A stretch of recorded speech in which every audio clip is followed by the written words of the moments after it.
身为一个全台走透透、深入体验在地客庄文化的背包客，今天我们将带大家体验如何制作客家美食猪胆干。大哥，你在挂什么啊？竹蛋干。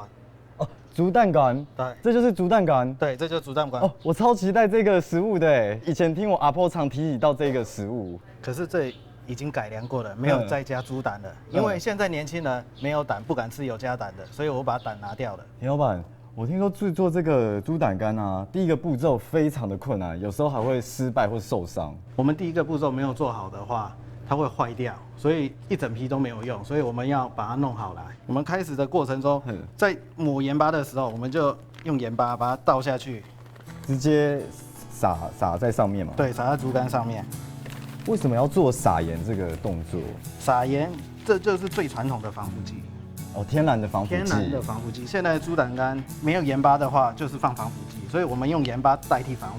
我们现在把它已经磨好了，我们现在再把它放在脸盆里面，把它压石头，让它血水排出来。哇，老板，我看到了，你真是遵循古法，用这个大石头。光是腌料就已经香气扑鼻，难怪猪胆干可以相传千里。田老板，我们现在是要把猪胆干拿起来晒嘛，对不对？对，这我们已经腌了4天了，所以我们拿出来晒它。像要制作猪胆干这个好的味道不容易，是不是跟温度和气候也有关联？有，酒降风下来的时候才可以开始做，差不多中秋节过后的酒降风，到3月份。所以就是用那个 Q 供风来塞着。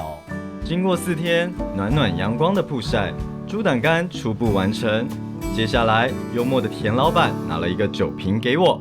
哇，田老板，这个真的很古法哎。好，那我就用力压了。好，就用力压吧。哎，田老板，你怎么是用擀面棍？古老的东西，所以祖传的哦，第4代的你要好好用。原本看起来鲜嫩易破的猪胆干，经过曝晒之后，竟然扎实的，就要我用尽全身的力气才能压平它。田老板，我们挑就是挑这种上面白白的，然后硬摸起来硬干干的嘛，对不对？对，其实那个白白硬干干的，那其实不是发霉，是盐伤。因为就是我们刚刚一开始的那个盐，对，所以它就是天然的防腐剂。其实我们客家祖先的那个智慧真的是很厉害哈。对，就发明这种腌制文化，使食品保存的这么时间变那么长，然后又携带方便。对，